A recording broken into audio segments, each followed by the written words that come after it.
오늘도 예배 자리에 잘 오셨습니다. 자, 오늘 말씀은 고난이 주는 삶의 두 가지 변화라는 제목으로 말씀을 드리겠습니다.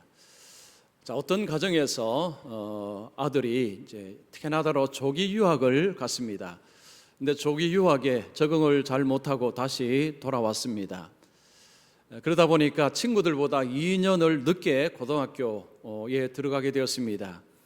친구들은 이제 3학년 되는데 1학년 들어가니까 이 아들이 고민이 많았습니다.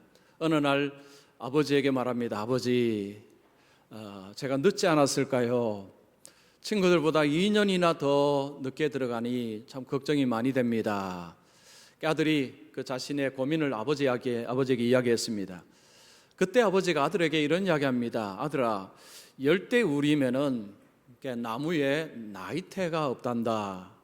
나이테는 계절의 변화, 추위를 통해서 이게 생기는 것인데 열대우림의 나무에는 나이테가 없단다. 이 나이테가 있어야 나무가 아주 튼튼하고 그리고 오래가는 그런 나무가 될 수 있단다.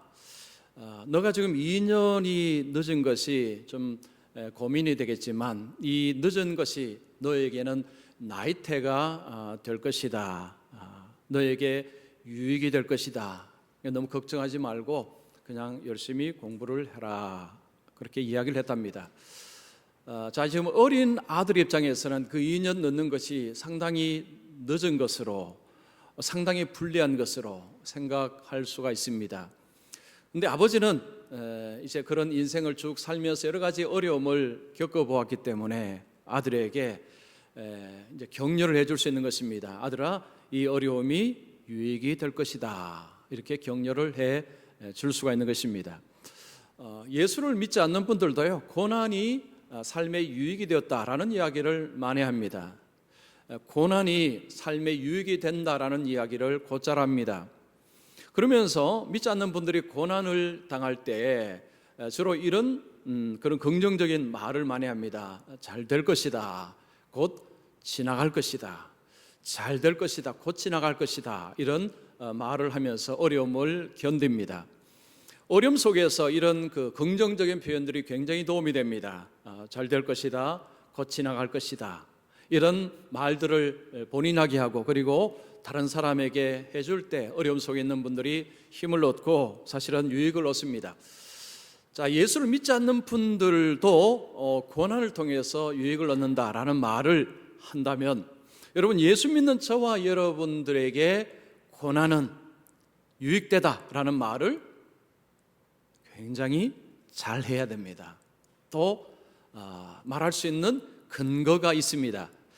자, 예수 믿는 사람은 그냥 잘 될 것이다, 지나갈 것이다 이런 식으로 근거를 삼지는 않습니다. 자, 예수 믿는 사람은 무엇에 근거를 삼고 고난이 유익이라고 이야기합니까? 하나님의 선하심입니다. 자, 하나님의 선하심을 근거로 고난이 유익이 될 것이다 라고 이야기를 합니다. 하나님은 우리의 삶의 모든 것을 합력하여서 선을 만들어내시는 하나님이십니다. 우리에게 이런저런 어려움이 일어나지만 하나님은 그런 모든 어려움을 잘 엮어서 잘 버무려서 우리의 삶에 선한 것을 만들어내신다는 것이 하나님의 말씀입니다. 그래서 우리가 이 선하신 하나님을 믿는다면 우리의 삶에 이런저런 고난이 올지라도 긍정적인 생각을 할 수 있는 것입니다. 하나님께서 선하게 하실 것이다. 고난을 통해서 선하게 빚어가실 것이다. 자, 이런 믿음이 우리의 삶에 중요합니다. 예수 안에서 고난은 삶을 새롭게 빚는 기회라고 할 수 있습니다. 하나님은 우리의 삶을 새롭게 변화시키시는 그 환경이 고난이라는 것입니다. 자, 오늘 우리가 읽은 이 말씀은 모세가 이스라엘 백성들을 이제 가나안 앞에서 그들을 모아놓고 그들에게 한 설교입니다. 광야 40년을 돌아보면서 그 광야 40년의 의미가 무엇이었는가를 지금 이제 가나안 땅에 들어가야 되는 하나님의 백성들에게 설명을 하고 있습니다. 광야 40년의 그 힘든 삶 속에 오늘 본문에 두 가지의 의미, 두 가지의 변화를 이야기합니다. 자, 이 변화는 오늘 우리에게도 주시는 은혜가 있습니다. 자, 우리가 이 지금 코로나로 인해서 여러 가지로 어려움, 고난 속에 있는데, 자, 우리가 당하는 이 어려움 속에서 하나님은 이 두 가지를 우리의 삶 속에 변화시키고자 원하신다, 이렇게 생각하시면 맞습니다. 먼저 첫 번째입니다. 하나님은 고난 속에서 자기 백성들을 낮추신다. 자, 하나님께서 고난 가운데 있는 주의 백성들에게 하나님은 어떤 변화를 주시느냐 하면 하나님 앞에서 낮추는 자가 되게 하십니다. 자, 오늘 본문의 2절 말씀 보십시오. 내 하나님 여호와께서 이 40년 동안에 내게 광야 길을 걷게 하신 것을 기억하라. 이는 너를 낮추시며 너를 시험하사 내 마음이 어떠하며 어떠한지 그 명령을 지키는지 지키지 않는지 알려 하심이라. 하나님께서 이스라엘 백성들을 광야로 인도하시고 나서 하나님이 그들에게 알아보시고 싶은 것이 있다는 것입니다. 이 말은 하나님이 그들을 훈련하시는 그 방향이 그들을 낮추시는 것입니다. 여기서 낮추신다는 것은 이게 사람을 낮춘다는 의미가 있는데, 근데 이 낮춘다는 단어 속에는 죄를 지어서 그 죄에 대한 형벌을 받는 것이 그 속에 이게 들어가 있습니다.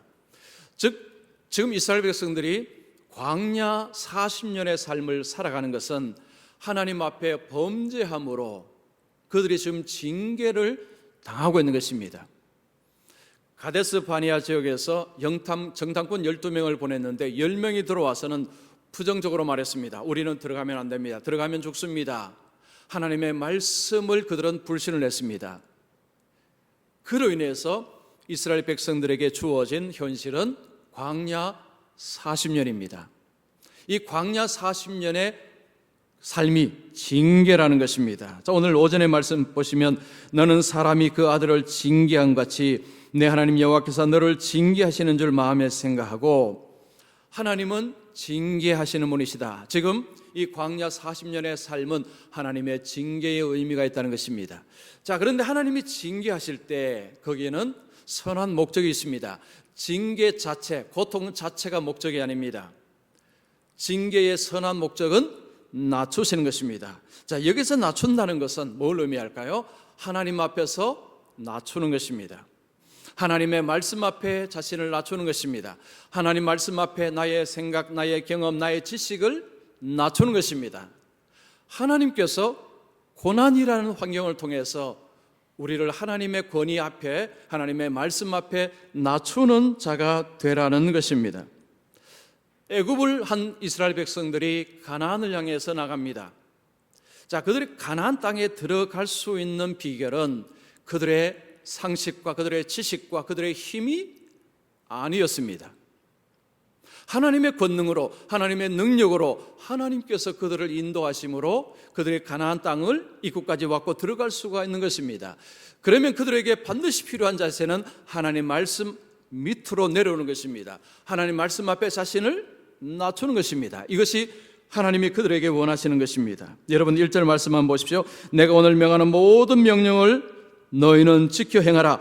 그리하면 너희가 살고 번성하고 여호와께서 너희의 조상들에게 맹세하신 땅에 들어가서 그것을 차지하리라.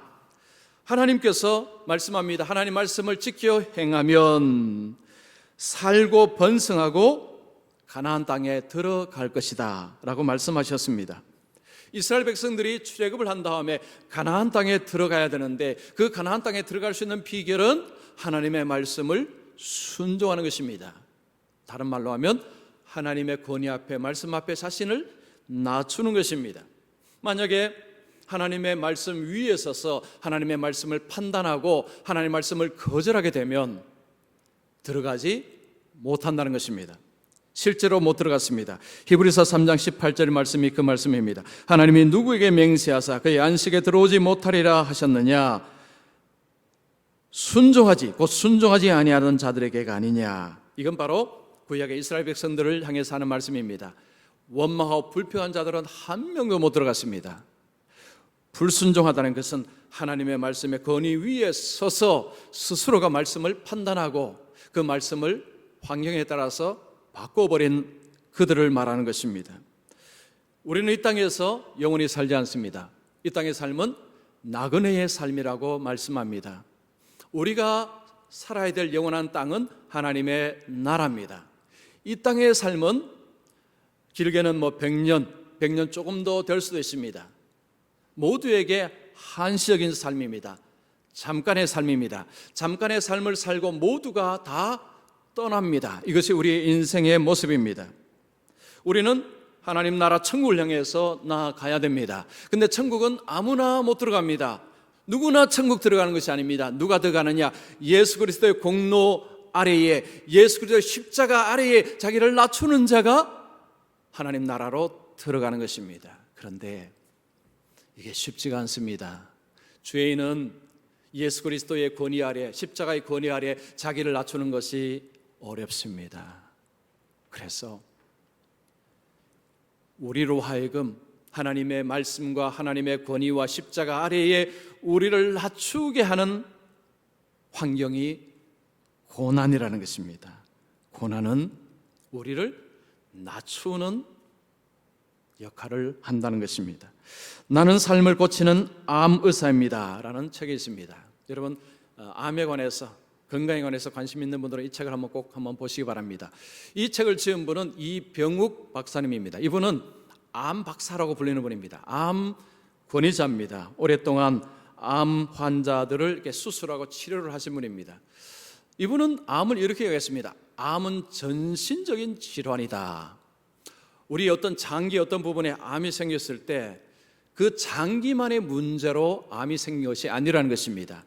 즉 전체 삶의 전체 균형이 깨어졌다는 거죠. 그러니까 삶 전체가 지금 문제가 있다는 것입니다. 그래서 어떤 부분에 암이 생겼을 때 그 암을 치료할 때 단지 그 부분만을 고친다고 암 치료가 되는 것이 아니라는 것입니다. 삶 전체를 바꾸어야 된다는 것입니다. 즉 이전에 살던 삶의 모습을 바꾸지 아니하면 그러면 호전되기가 어렵다. 이분이 많은 암 환자를 이렇게 치료하면서 그가 이런 이야기를 했습니다. 한 번은 어떤 연세 드신 남자분이 왔는데 이분이 딱 모습을 보기만 봐도 무슨 특수부대 출신 같은 아주 깐깐한 그런 분이었다고 합니다. 그런데 이분이 담도암으로 수술을 이미 한번 받고 그 이 몸에 전이가 되어서 이제 얼마 살지 못한다는 선고를 받은 분이었습니다. 자, 이분이 시골에서 혼자 요양하면서 항암제 치료를 받고 있었지만 이 병이 호전이 되지 않았습니다. 자, 이분이 이 박사님 이야기를 듣고 이분에게 이제 찾아온 것입니다. 이병욱 박사님이 이제 그분과 대화를 하면서 이분이 참 고집이 세다는 것을 느꼈습니다. 즉 자기 방식대로 사는 분이었습니다. 이게 수건을 이렇게 이제 얹어 놓을 때도요, 각을 딱 해서 수건을 얹어 놓아야 된다고 합니다. 그리고 비누에 머리카락 하나라도 묻으시면 안 된다고 합니다. 굉장히 까다로운 분이었다고 합니다. 그러니까 자기 주관이 굉장히 뚜렷하고 굉장히 강한 분이었습니다. 이 박사님이 이분에게 이런 이야기 했다고 합니다. 고집을 내려놓으셔야 됩니다. 고집을 꺾어야 됩니다. 자기 생각을 낮춰야 됩니다. 그렇지 아니하면 호전되기가 어렵습니다. 자기 생각을 내려놓고 의사가 이야기하는 대로 해보시겠습니까? 그때 이분이 그렇게 하겠다고 약속을 했습니다. 그러자 이분이 예수 믿는 분인데 자, 그러면 우리 기도합시다 라고 한 것입니다. 그러니까 이 환자가 놀라면서 나 그리스도인 아닙니다 라고 손살을 쳤습니다. 그때 이병욱 박사님이 이런 이야기 했다고 합니다. 이렇게 생각하십시오. 환자를 진심으로 섬기는 다짐이라고 생각하시고 같이 한번 기도해 봅시다. 그리고 기도를 했답니다. 그러니까 이제 기도를 하더랍니다. 자, 그리고 그분에게 이런 주문을 했습니다. 삶의 여유를 좀 가지십시오. 지금 보니까 삶이 너무 여유가 없습니다. 감정 발산을 잘 하셔야 됩니다. 잘 웃으셔야 됩니다. 그리고 울 때는 우셔야 됩니다. 그리고 감사를 잘해야 됩니다. 주위의 분들에게 감사를 잘 하십시오. 너무 까다롭게 살지 마십시오. 좀 두리뭉실하게 사십시오. 허허실실하십시오. 일상을 그렇게 사시라고 주문하고 그분이 돌아갔다고 합니다. 얼마 뒤에 이제 다시 그분이 왔는데 이분이 선생님이 이야기한 대로 자기는 그대로 실천을 했다고 합니다. 삶이 바뀌는 것을 볼 수가 있었습니다. 자, 계속해서 만나는데 근데 이분이 병이 점점 좋아집니다. 근데 한 번은 이제 진료를 보고 대화하면서 이제 대화가 끝나자 박사님이 딱 일어서니까요. 그분이 아니 박사님 왜 기도 안 해주십니까? 하더랍니다. 그 정도로 변했대요. 그리고 부인에게 감사를 너무너무 잘하는 사람으로 바뀌었답니다. 그리고 박사님에게 장난을 걸 정도로 완전히 삶이 180도로 바뀌었답니다. 그러면서 이분이 얼마 살지 못한다고 했는데 이 책이 2018년에 나왔거든요. 근데 그 책에 보니까 지금도 이분은 잘 살고 있다라는 표현을 했습니다. 이 성격이라는 부분이요 참 바뀌기 어렵습니다. 사람이 살던 대로 살기가 쉽습니다. 근데 이배우 박사님은요 이 암이라는 것이 그냥 오는 것이 아니라 삶의 전반적인 이 삶의 태도와 같이 온다는 것입니다. 그러면서 책에 보니까 암에 잘 걸리는 유형을 적었습니다. 그래서 제가 일부러 설교노트에 적었습니다. 일부러 한번 깊이 한번 보시라고요. 한번 보시면 속으로 삭히지도 풀어놓지도 못하는 사람, 자기만의 세계에 갇혀 나오지 못하는 사람, 지나치게 꼼꼼하고 치밀한 사람, 꼭 끝을 봐야 하고 어떤 일에든지 지지 않으려 하는 사람, 머리카락 하나라도 흐트러지면 안 되는 사람, 부정적인 사람, 불평, 불만, 시기, 미움, 증오에 가득한 사람, 비관적인 사람, 우울한 사람, 다혈질인 사람, 충동적인 사람, 곱씹고 또 곱씹는 사람, 그 다음에 중요합니다. 이들 옆에 사는 사람. 저는 마지막 표현이 참, 이들 옆에 살면 같이 걸리겠다. 여러분 어떻습니까? 이 중에 하나라도 해당되는 거 있으십니까? 아마 제가 볼 때는 없으신 것 같은데, 이분이 이런 성격이다 다 암 걸리는 것은 아니겠죠. 근데 이분이 오랫동안 암 환자를 이렇게 보니까요, 성격하고 상당히 관련이 있더라. 이 성격은 삶의 방식하고 연관이 되어 있습니다. 그래서 삶의 생각, 사고, 성격을 바꿔야 된다는 거죠. 여유를 가지고 웃고 감사하고. 근데 참 사람이 안 바뀝니다. 안 바뀌죠. 살던 대로 삽니다. 그런데 사람이 바뀌는 때가 있습니다. 언제 바뀔까요? 절실할 때. 절실하면 바뀝니다. 아무리 연세가 높으셔도요, 절실하면 바뀝니다. 그러나 절실하지 않으면 살던 대로 살아갑니다. 여러분 언제 절실한 것을 느낄까요? 고난의 때입니다. 질병이 찾아오든지 어떤 일에 실패를 하든지 우리에게 어떤 정말 큰 어려움이 올 때 그때가 변화를 일으킬 수 있는 때입니다. 제가 어떤 책을 보니까 어떤 목사님이 이런 표현을 썼습니다. 병원은 하나님의 은혜의 산실이다.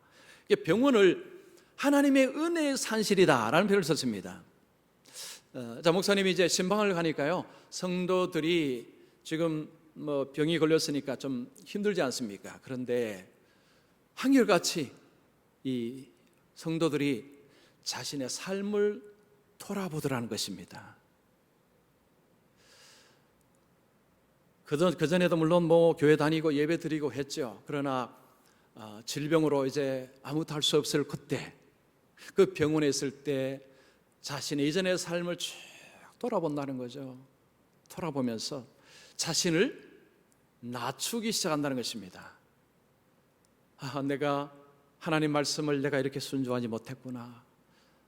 예배 드리고 말씀도 배우고 했지만 이게 아프고 나니까 이제 그게 보이는 것입니다. 자신의 허물과 불순종의 모습이 이제 보이는 것입니다. 이전에는 안 보였다는 거죠.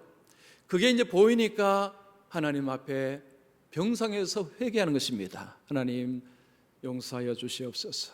제가 하나님 말씀에 이렇게 순종하지 못했습니다 하니까요, 그 마음에 병상에 있는데 은혜가 충만하더라는 거죠. 그래서 목사님이 병상에 가서 보니까 그 아픈 가운데서 오히려 성도들이 그 안에서 은혜 풍성한 모습을 보면서 병원은 은혜의 산실이다.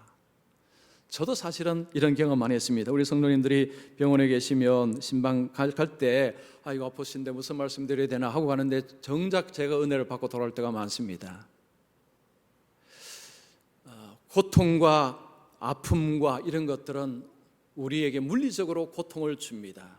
그래서 빨리 그런 어려움이 지나가기를 우리는 다 원하고 기도합니다. 그런데 그게 마음대로 안 되죠. 자, 그럴 때 우리에게 필요한 기도가 뭘까요? 하나님, 이 어려움이 언제까지 지속될지는 저는 알지 못하지만 하나님, 이때에 저를 돌아볼 수 있도록 제 삶 속에 하나님 앞에 불순종한 것들을 보게 하여 주시옵소서.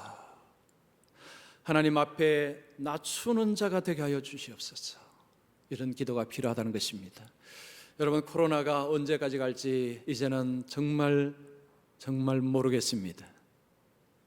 제가 오늘도 아침에 신문 보니까 어제 확진자도 더 늘었습니다. 가면 갈수록 태산입니다. 이럴 때에 하나님이 코로나 바이러스가 속히 물러가게 없어서라는 기도도 하지만 진짜 우리에게 필요한 기도는 뭘까요? 하나님, 이 고난 속에서 나를 보게 하여 주시옵소서. 하나님, 내가 더 하나님 앞에 낮추는 자 되게 하여 주시옵소서. 그리하여 예수 그리스도의 십자가의 그 은혜를 더 체험하는 자가 되게 하여 주시옵소서. 그래서 여러분, 요즘 힘드시더라도요, 그 주님의 십자가 아래에서 자신을 낮추시며 그 속에서 하나님이 주시는 이전에 알지 못했던 그 긍휼의 풍성한 은혜를 좀 마음껏 많이 체험하시기를 축원합니다. 세 분만 아멘 하셨습니다. 자, 두 번째입니다. 하나님은 고난 속에서 말씀이 양식임을 알게 하신다. 자, 고난 속에서 하나님은 또한 우리를 어떻게 변화시키느냐 하면 말씀이 진짜 양식이라는 것을 알게 하신다는 것입니다. 여러분 3절 보십시오. 너를 낮추시며 너를 줄이게 하시며 또 너도 알지 못하면 내 조상들도 알지 못하던 만나를 내게 먹이신 것은 사람이 떡으로만 사는 것이 아니요 여호와의 입에서 나오는 모든 말씀으로 사는 줄을 내가 알게 하려 하심이니라. 자, 하나님께서 이스라엘 백성들을 광야로 인도하셨을 때 그들은 먹을 것이 없었습니다. 마실 물이 없었습니다. 하나님께서 만나를 내려주셨습니다. 날마다 주셨습니다. 만나를 그들이 먹음을 통해서 육신의 힘을 얻었습니다. 그런데 이 만나는 매일매일 먹어야 했습니다. 그때의 힘을 주지만 이 만나가 지속적으로 그들에게 힘을 주는 양식은 되지 못했습니다. 예수님께서 이런 말씀하셨습니다. 요한복음 6장 49절에 너희 조상들은 광야에서 만나를 먹어서도 죽었거니와. 너희 조상들 이스라엘 백성들이 광야에서 만나를 먹어도 다 죽었습니다. 즉 만나가 그들을 살리지는 못했다는 것입니다. 만나는 일시적인 육신의 양식이었을 뿐입니다. 그 광야를 걸어가면서 이제 가나안 땅을 향해서 갈 때에 만나를 먹어서 이스라엘 이 가나안 땅으로 지속적으로 갈 수 있는 힘을 얻은 것이 아니라 그들에게 진짜 힘이 된 것은 하나님의 말씀이었다는 거죠. 말씀이 그들에게 양식이 되어서 그들의 삶을 지속적으로 움직이는 힘이 되었다는 것입니다. 하나님께서 이스라엘 백성들을 말씀으로만 먹이신 것은 아닙니다. 만나도 주시고 그리고 4절 보시면 이 40년 동안에 내 의복이 휘어지지 아니하였고 내 발이 부르트지 아니하였느니라.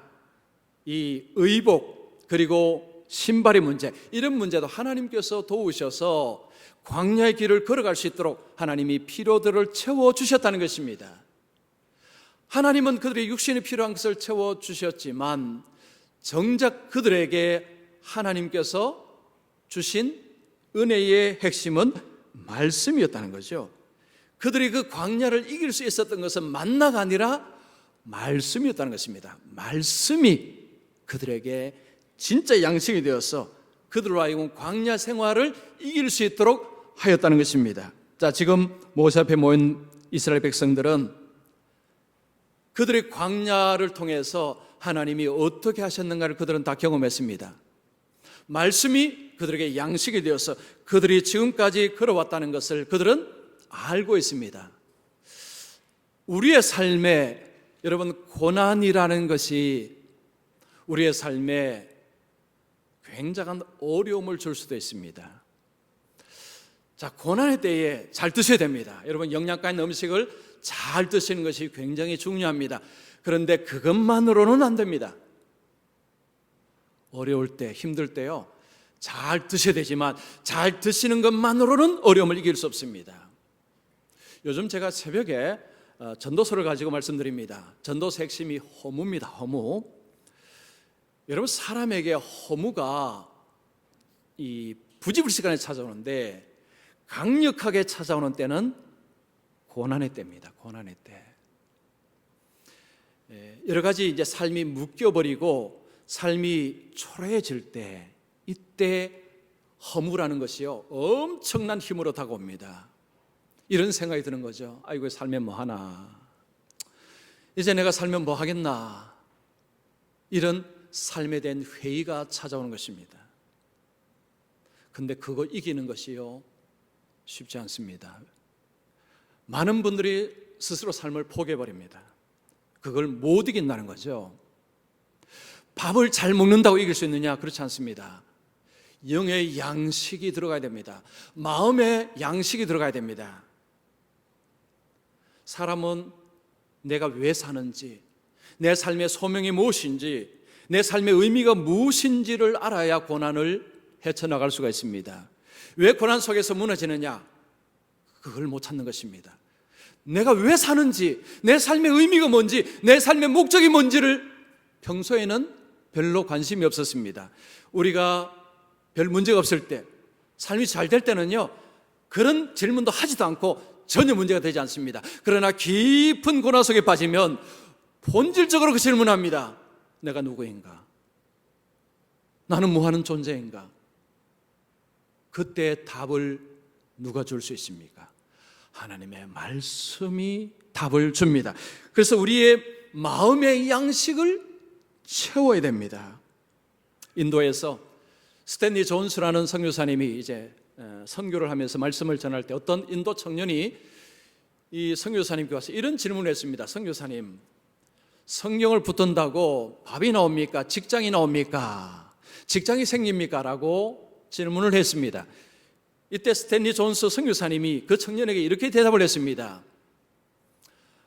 말씀을 붙들고 살게 되면 확실한 일은 하나 벌어지네. 내가 확실히 약속할 수 있는 게 하나가 있네. 뭐냐면 말씀을 붙들고 살면 말씀이 자네를 붙들어 줄 것에. 이게 무슨 이야기입니까? 내가 말씀을 먹고 살면 말씀이 우리의 삶을 인도해 나간다는 것입니다. 이걸 쉽게 이렇게 좀 표현하겠습니다. 자, 배고픈 사람에게 물고기를 주는 것하고 물고기 잡는 법을 주는 것하고 어느 것이 낫습니까? 물고기를 잡는 법을 가르쳐 줘야 됩니다. 물고기 한 마리는 먹고 나면 지나면 또 배가 고픕니다. 물고기를 잡는 법을 가르쳐 주면 자기 스스로 문제를 해결할 수 있습니다. 바로 이거라는 거죠. 말씀을, 하나님의 말씀을 우리가 자꾸 먹어서 내 영혼이 풍족하게 되면 이 말씀이 내 삶을 인도해 냅니다. 너희는 먼저 그의 나라와 그의 의를 구하라. 그러면 이 모든 것을 너에게 더하시리라. 하나님 말씀을 따라가면 하나님께서 먹는 문제, 이런 문제 하나님이 다 해결해 주신다는 이야기입니다. 하나님의 말씀을 채우는 것이 인생을 어떻게 사는지, 바르게 사는지 말씀을 통해서 알 수 있다는 것입니다. 하나님의 교회를 왜 세우셨습니까? 말씀을 통해 백성들을 먹이기 위해서입니다. 어떤 그 유명한 목사님이 은퇴를 하셨습니다. 참목회를 하신 분이십니다. 이분이 젊은 목사들하고 좀 대화를 하게 되었습니다. 이 목사님이 자기 목회를 이야기하면서 자기가 목회할 때 말씀을 전하는데 굉장히 많은 애를 썼다라고 이야기를 하면서 그 말씀을 준비하는 가운데서 잠도 줄였다, 잠자는 시간을 줄여했다, 이런 이야기를 했습니다. 그래서 젊은 목사 한 사람이 목사님께 질문합니다. 목사님, 말씀을 준비하는데 잠까지 줄이셔야 됐다는 것이 이해가 잘 되지 않습니다. 왜 그렇게 하셨습니까? 물었습니다. 근데 목사님이 설렁탕집 하나의 어떤 이야기를 해줍니다. 1960년대 초에 신촌에 어느 골목에 설렁탕집이 하나 생겼습니다. 이 설렁탕집이요, 얼마나 국이 맛있는지 이 대로변도 아니고 골목에 있고, 그리고 간판도 허름한데 많은 사람들이 그 설렁탕집을 찾아온다고 합니다. 자, 이 목사님도 그 설렁탕집을 이제 가기 시작하면서 계속 종종 갔는데 이 국물이 너무 좋아서 이 할머니에게 어떻게 이렇게 국물을 낼 수 있는가를 물어보았습니다. 그때 할머니가 그런 이야기 했습니다. 나는 매일 새벽 3시에 일어나서 솥에 이 국을 끓인다는 것입니다. 그리고 솥공을 열고 큰 이 주걱으로 막 이제 그걸 휘젓는 것입니다. 그러니까 왜 그렇게 하는가를 물어보니까 누린내를 없애기 위해서는 계속 그렇게 일찍부터 해줘야 된다라고 했습니다. 이 누린내를 죽이는 가운데서 그 국이요, 완전히 진국이었답니다. 어느 날 목사님이 이제 그 식당에 가서 할머니에게 이런 이야기 또 질문했다고 합니다. 혹시 자녀 중에서 이 가업을 이어받을 자녀가 있습니까? 참 가게가 잘 되는데 자녀가 이어받으면 참 좋겠네요 라고 한 것입니다. 그때 할머니가 이런 이야기 했습니다. 어느 자녀가 새벽 3시에 와서 국을 끓이고 하겠습니까? 할 자녀가 없다는 이야기죠. 목사님이 한참 못 가다가 2017년에 다시 그 식당을 찾았는데 다른 식당으로 바뀌더랍니다. 이제 그 할머니가 연세가 드시니까 이제 장사를 접고 그 가게를 아마 팔고 새로운 가게가 이제 들어선 것 같습니다. 이 이후로 목사님이 이제 설렁탕 집을 가서 설렁탕을 먹으면요, 맹탕이랍니다. 맹탕. 그럴 때마다 그 할머니의 그 진국이 생각나서 그때 그 진국이 참 맛있었는데 이거는 맹탕이야 그랬답니다. 그래서 앞에 있는 그 젊은 목사들에게 이야기합니다. 목사님들, 성도들에게 진국을 먹이셔야 됩니다. 맹탕 먹이시면 안 됩니다. 진국을 먹이시려면 잠을 추리면서 애써야 됩니다. 그런 이야기를 한 것입니다. 저는 제가 설교를 준비하면서 몇 가지 원칙이 있는데 그 중에 하나가 설교를 준비하고 설교를 끝내고 나서 저에게 이런 질문을 합니다. 지금 이 설교를 내가 듣는다면, 내가 청중의 자리에서 앉아서 듣는다면 이 설교를 내가 어떻게 들을 것인가? 쉽게 이해가 될 것인가? 이게 명쾌할 것인가? 혹시 짜증이 나지 않겠는가? 이게 영의 양식이 과연 될 수 있을까라는 질문을 하고 설교를 준비하고 설교를 마치고 그 질문을 계속합니다. 제가 이렇게 한 이유가 있습니다.